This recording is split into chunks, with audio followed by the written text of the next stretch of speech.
Bonjour, bonsoir à tout le monde. Mbote na batunyo soto, ba oba mamani, ba oba landaka chaîne na mamani Ani Cooking. En tout cas, na pesi bino soto mbote na kombo na eso. En tout cas, mbote puis kimia na nzambe René toujours na mabota na bino tango nyoso to pour le sel die o yaza mokonzi pe mobiksi na biso. Eza mamani na eli susu lelo kaka ndenge na ebisaka bino na ba video na ngai ke. En tout cas, chaque semaine, na baloko sa vidéo moko si vraiment j'ai le temps na ko ya na ba elubu mususu ya sika. Donc lelo en tout cas na bongisa ekipo na bino elubu ngona ko présenter bino sikoyo, mais avant que na kota na kati ya programme bena la bino elubu na ya sika. En tout cas naza d'abord ko kumisa pe ko zongisa matondo ne pas kolonzambe mokonzi na biso ye nde azali mobikisi. En tout cas to vi ko sala eloko moko te sans ye avant que to sala makambo nyonso to il faut totika ye liboso ya makambo na biso nyonso ya baprojet na biso ya nyonso biso toza kosala totika nzambe wana liboso yango avant na kota na wezele libu na nga mokolo ya lelo na ye kozongisa kembo masanjoli na mboka ya nzambe oyo abatelaka biso butu moi nzambe oyo akambaka biso pa gidaka biso ntango nyonso tu nazongisi kimi lokumu masanjoli ezonga na mboka na ye bisika obioso tu bozali kimia na mokonzi nzambe Yesu Masi ya Kristo e kota evanda kat na mabota na bino na yesi ko lelo lisusu nde na lobaki na elubu na ngam ya lelo lelo na préparé pour na bino pour na biso nyonso tu épinare mélangé na loso. Donc épinard mélangé na loso. Épinard mélangé na loso, c'est une recette moko, c'est simple, il y a aussi la mopé facile. Surtout na bana na biso o balinga souvent pesa ba légumes té, parce que balinga légumes té, en gros ça la peut-être mélange wana pour que ba ko ka komesa na ko lia pe ba légumes parce que c'est très important. Na yeb sarabino toujours que légumes c'est très important na nzoto na biso. Yango wana lelo na obanda ko présenter bino na zana épinard yango yo de cameraman nanga ko la sa épinard yango yo na sali épinard ya fraîche ya boîte té bon c'est pour ça na oya ba boîte ou bien o ici ba kati ba tie na ba sachet de ba tekela biso bon y a pas de problème mais ngana préféré ko c'est la épinard oya fraîche ya sika ya fraîche yango épinard ya fraîche yango yo soko ebi place a rozo yango té OK pas ba asiatique okukuta ba épinard oya fraîche. Et puis naza na aubergine nangai yango yo comme d'habitude na tia ka aubergine pour aubergine pesa la très bien na nzoto na biso na ba repas na biso pour ça na moi bololo mukie bololo wana pesa la très bien ça la bien na nzoto. Alors tout le temps ba sucre na nzoto ezala bien té il faut ko sangsa ngona ba biloko moi peut-être moi bololo aubergine za na ma bololo mukie naza pe na tomate yango esi na kata ki tomate na ngai ya mbuma na kati yango mike yango wana na lakisi bino yango naza na matungulu na ngai yango yo isi nasalaki mélange ya matungulu na ndembi yango esi na tie awa ezali awa naza na tangausi na ngai ya fraîche aussi na kokai pe kosalela o musu nazalaka nango déjà basala ya poussière mais lelo na préféré nasala ya fraîche po ya fraîche eza moi na moi solo makasi pimbo ya fraîche yango yo naza na ail nanga pe yango ya fraîche ya mbuma disons ndenge nazwaki na tutaki yango nazo sela ail oyo et puis naza na ba épices oyo nyonso bomoni ya mike awa oyo bo eza céleri na kati yango mwa mike oyo bo eza ba pilipili na biso ya mike boyebi yango oyo ezali ba clove tozaka nango pe na poussière nango yango batekela biso souvent clove mais naza nango na mbuma nango naza na thyme ya poussière ya mwa matiti nango thyme nango naza nango ya fraîche nango ezali awa donc ça wana thyme ezali awa et puis naza na oyo tozobenga cumin nanga yango oyo nzete oyo eza solo makasi ya cumin tokokozala pe ozoki pe cumin ya poussière okosalela pe ya poussière mais moni oyo ba poussière basalelaka biso ezala déjà ba mélange yango na préféré kosalela oyo eza mélange te ya fraîche na pilipili na biso boyebi oyo tozalaka nango bango babenga yango albanero pilipili na biso tous les africains boyebi ba pilipili oyo tolingi osimba yango te mpo eza makasi donc voilà c'est ça donc biloko na présenté bino wana yango nde na kosala nango elubu na ngai ya lelo sikoyo po tobanda elubu na biso ya sika nasi natiaki mai na ngai na moto nde eza na moto nakozwa épinard na ngai na kotia na kati ya mai ya moto wana voilà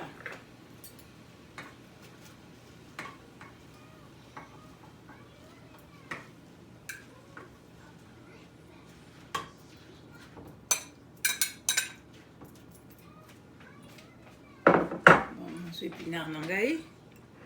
natia na mai ya moto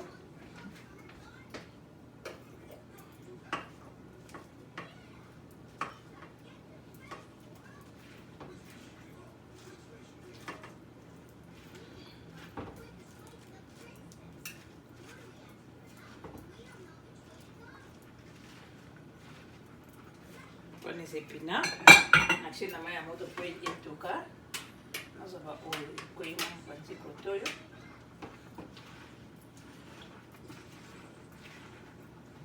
oyo eza épinard na kaka nde nalobi natiango na moto na mai ya moto etokaka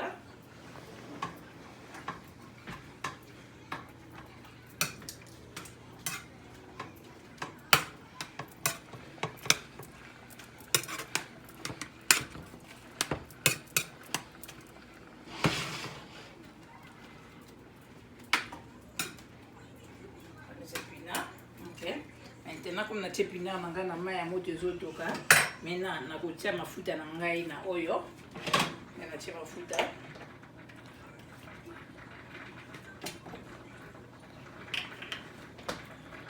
j'ai besoin d'un couteau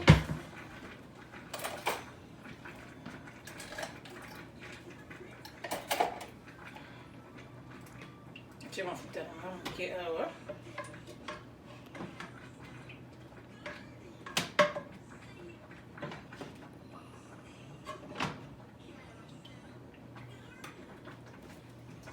mafuta na ngai comme natie mafuta na ngai déjà na moto nazo continuer ko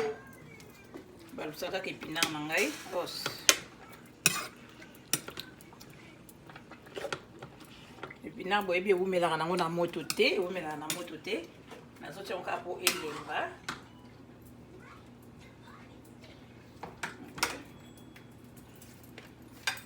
ta mafuta na ngai eza na moto nde natie mafuta na ngai na moto awa épinard na ngai ezokontinue kaka na kolemba ok maintenant nazwi matungulu na ngai natie na mafuta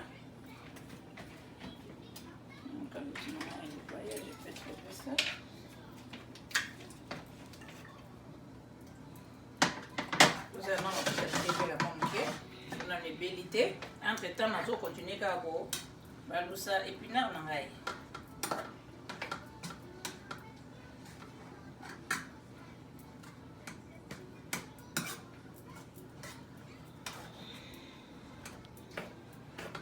épinard na ngai eumeli nango na moto nde naka épinard eumelaka na moto te elembi nango déjà nakoluka na rince yango je vais chercher mon truc pour rincer mon épinard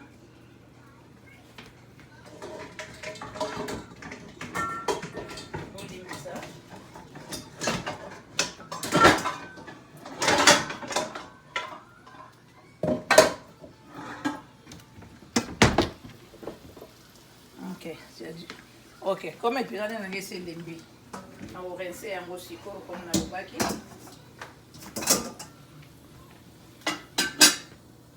nazwi passoire na ngai nakomi korince épinard na ngai épinard eza rincé ok voilà comme rincé nazongi sikoyo ko mafuta na ngai esi ebeli natia sikoyo matungulu na ngai nde nalobaki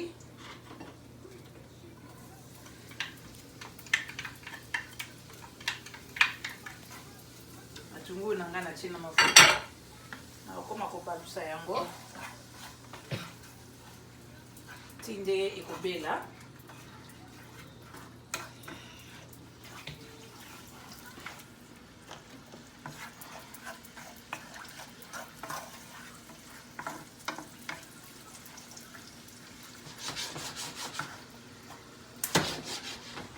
ok nazwi biloko na ngai nyonso to nalobelaki bino yango oyo oya mike mike nyonso tu awa natie na kati awa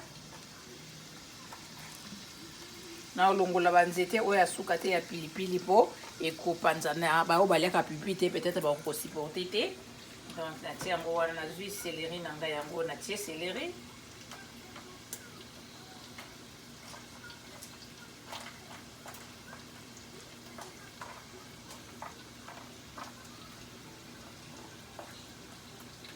ok voilà nazwi ai na ngai natie ai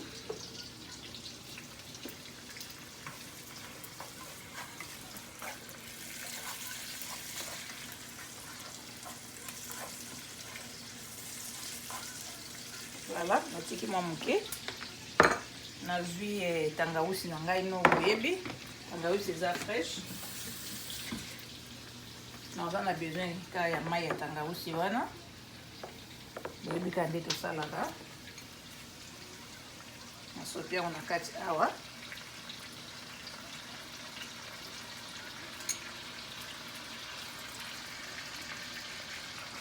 voilà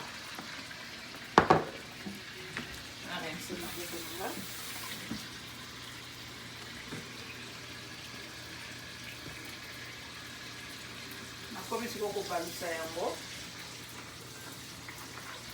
sans oublier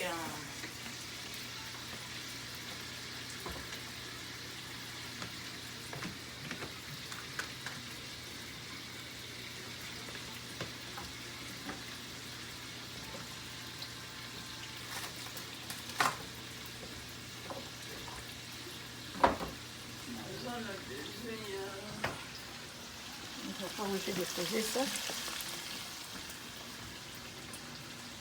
Okay.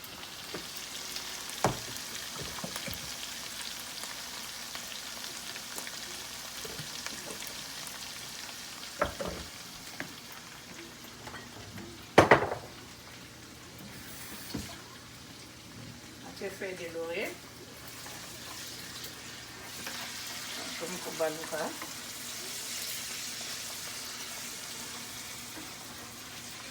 Tika mo bando baluka mwa moke moke na moto wana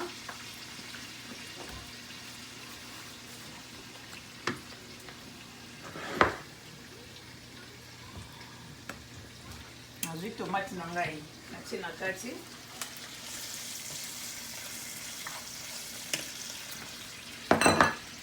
nazwi black pepper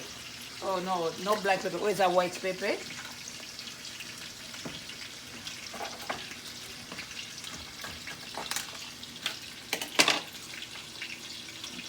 moke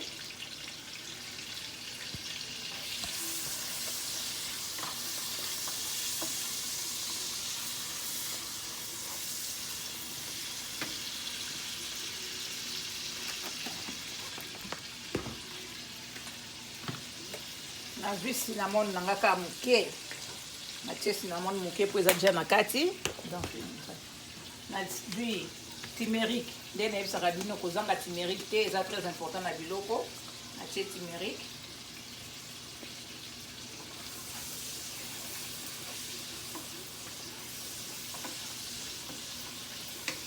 na continue kotia turmeric ok nazwi kumini nanga moke lisusu natie yango ok comme ça nakotika yango nano etoka ebela bien ntango ekobela bien comme ça tokozonga mpona kolakisa bino ndenge nakosala mélange donc ndenge ezali boye natie biloko nyonso tu na kati ndenge nabomoi ndenge nasali sikoyo nakotika yango etoka nano mwa mokie soki etoki ebeli matungulu ebeli nyonso to wana ebeli nde tokozonga lisusu mpo toya naolakisa bino ndenge nakosala mélange ya épinard na loso donc à tout à l'heure ok bamama eza mamani nazongi lisusu ndenge nayebisaki bino batomate nanga makambo nyonso ndenge nabandaki ndenge nalobaki nazosala ngo na mafuta kokalinga ndenge nasalaki bamélange nyonso tu ebeli sikoyo nakomi na étape deuxième étape oyo nakonika épinard na ngai ndenge épinard na ngai narensaki yango épinard na ngai yango oyo nde narensaki na ochango sikoyo na blender. Donc nazotia épinard na nga na blender.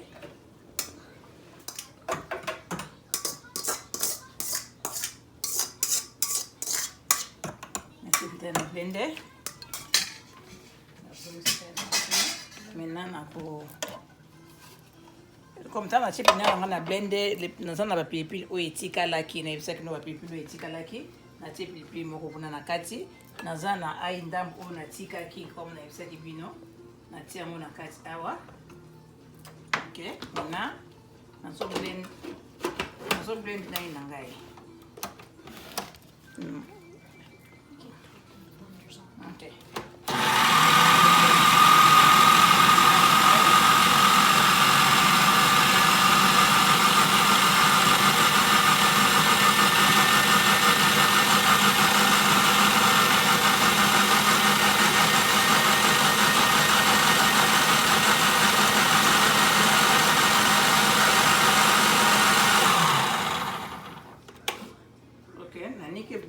Comme la blender on est ça qui bino en tout cas épinard na ngai ebeli voilà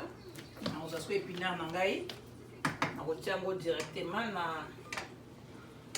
na sauce on est na ebisa ki bino azui épinard na ngai on a sopi na kati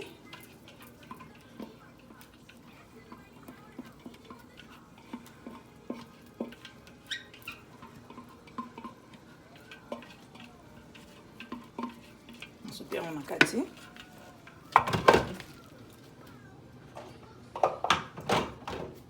akobanda kobalusa yango sikoyo na sauce wana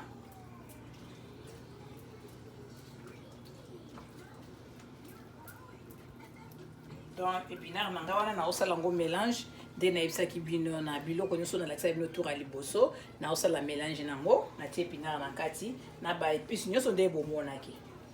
nazobalusa.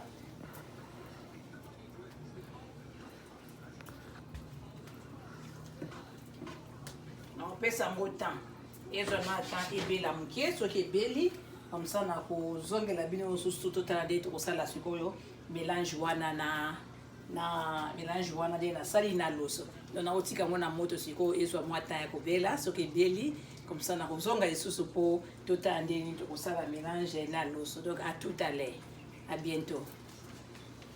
Tozongi isusu kande na lobaye ba mama bato nyonso ba Holanda show ya mama ni tozongi isusu nde na bisaki bino kaka ke na sina komi na deuxième step ndenge épinard na nge beli bo akotala mo ndenge beli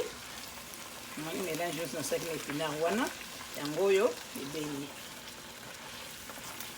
moni ke ba aubergine na ngai etikali ka mibimba donc na kobimisa ngo tango ko bela nyonso tout na tiango à côté. Non, épinard na ngai yango en tout cas ebeli ndenge épinard na ngai ebeli sikoyo ndenge nasala ngo na mélange na loso nde nayebisaki bino. Donc nakozwa loso na ngai esebelaki nango loso na ngai yango oyo esebelaki nakozwa ngo sikoyo na zosala ngo mélange na loso na ngai awa. Donc nazwi loso na ngai bomoi nde natie loso esebeli bato mosusu kolingi okoki kokalinga ndeka okomonela mais de toute façon ezala kaka loso ebela. Donc tozwi sikoyo loso nde nazwi boye nakomi kosala loso na ngai natiango na kati ya épinard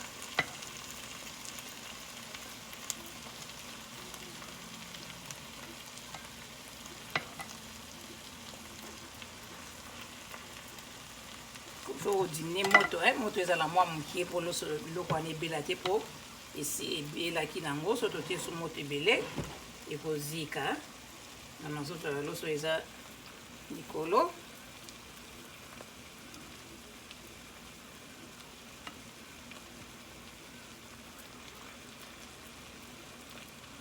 Tiango wana ok.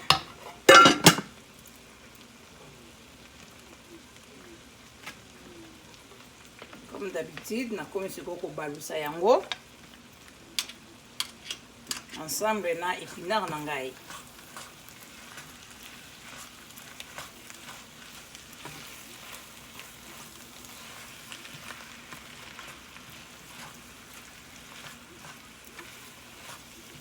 Na otala kani nazobalusa ba solo nanga na tiaki ezaka mibimba fona longoli pilipili na tiaki yango ya mbuma bomoni bato mosusu soki efinani bakozala na difficulté ya kolia loso wana tiaki kaka pilipili po epesa yango solo ndenge tosalaka. Donc epi yango nalongoli yango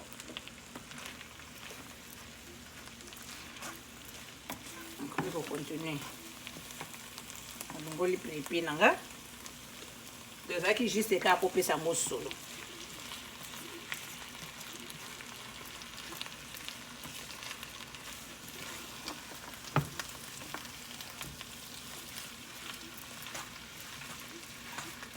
Na ko mélanger yango ti après na koya kolakisa bino ndenge ekokoma. Donc na osala yango na mélange boye na osala vraiment mélange après na koya kolakisa bino na dernier moment ndenge nini ekokoma. Donc à tout à l'heure. Ok ba mama ni na zongi lisusu kandi na yebisaki bino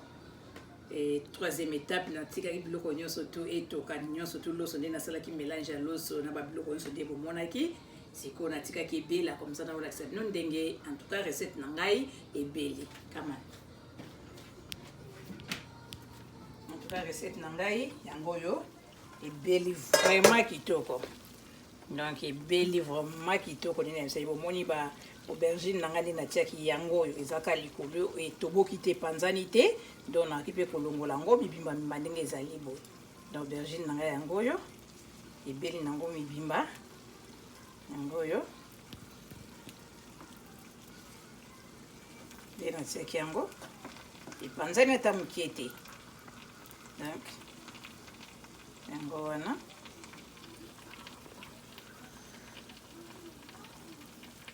loso na ngai ebeli en tout cas kitoko en tout cas bamama bomeka recette oyo en tout cas so bolandi kaka ndenge nasali yango en tout cas bokobenga mamani boko en tout cas te mamani en tout cas c'était très bien. Bomeka bino moko bokobenga nga po boyebisa ngai. Donc na otika yango kaka na kati ya kikalungu ndenge ezali boye na olongola yango te na otika yango kaka awa ndenge eza na kati ya kikalungu na ndenge nasali moi décoration ya mokie wana. Donc en tout cas c'est vraiment ok vraiment. Donc ndenge nayebisi bino elubwa nde bomoni yango ezali surtout amoni yango ndenge ezali vraiment na pusa susu boye tala ndenge eza na otia na likolo te mpe kotumba table nanga oyo yangi nalakisa bino bomona so ndenge vraiment ebeli kitoko makasi kitoko. Bomeka kaka bino moko bopesa ngai raison eza na pimbo donc biloko nyonso natie na kati wana eza vraiment na goût ya kitoko solo solo bien ya fraîche. En tout cas na moi tout pas pilipili la mike na tiaki wana te bokata misa bamama bomeka kaka recette oyo eza nango facile en tout cas bosalela kaka nde na lobi boye te très kitoko bomeka kaka bamama. Donc na otika ngo kaka nde na lobi wana. Donc en tout cas nakomi na suka ya elubu na ngai nalingi juste lisusu napesa bamama nyonso tu baoyo bazolanda émission na ngai butu moi baoyo nyonso bazolanda yango aire nyonso tu bafani na ngai baoyo bazolanda baoyo bazokosala bacommentaire baoyo baza ko like et puis ko subscribe. En tout cas bino nyonso tu bozali na Afrique na États-Unis na Europe partout au bozali même na bakalemi kuna na Kabambar wapi Kinshasa Congo. En tout cas bato nyonso to baolanda bazobenga ngandi baomona elubu ya ba recette nazo sala basape na ba question baotuna bino pe baoboza na ba question bo hésiter na bino te bobenga mamani soko za ba question ya kotuna osala ka mundeni ezalaki ndenge no tiaki ndeni. En tout cas na ko hésiter te na ko répondre bino. Et en tout cas et puis ndenge na lobaki na première vidéo na ngane bandi so ipo lingi mamani asali la yo recette wana. En tout cas, je suis prête ya ko salela yo mais eza vraiment na babitide na ngai te. Problème na ngai ezali ka ko like stabino ba mama ndenge ya koyeba ko lamba ba jeune fille na biso ya poto belinga su ko lamba te balinga ba restaurant tout le temps ba restaurant en tout cas ça coûte tellement cher. To boy ko na restaurant te mbala moko mais sur comme habitude en tout cas au bozalata na saving moko amukete po mbongo na onyo surtout eza ko sila kaka na kulia yango na osala kaka boy pona la kisaba mama mibali pe obalinga kolamba. En tout cas ba recette ya mama ni chaque semaine nazo kotsa ba recette soki naza vraiment na temps. en tout cas merci mingi na bino nyonso tu nazongisi susu matondo na mboka ya Nzambe na tonzi matondo epa ya kolota ta nazongisi matondo na Nzambe wana abatelaka biso butu moi so mama ni atelemi awa naza kolobela bino nde nazali bo ezali pona grâce ya Nzambe wana eza na makasi na ngate pe na bolingo na ngai te mais na makasi pe na grâce ya Nzambe waza kopesa biso butu moi yango wana na komisi lisusu nazongisi kembo masanjoli ezonga na bamboka na bino nyonso tu bisika obozali boza kolanda Nous attendons la émission na kimia na Nzambe kimia na Jésus Christ en tout cas et régner toujours na mabota na bino na onsi bozo sala o nyoso ya bino en tout cas c'est la coffre et zipama na makila na Yesu Masia na kombo na Yesu Christ aza mokonzi pe mobikisi na biso kimia na ye et régner tout le temps na mabota na bino amen.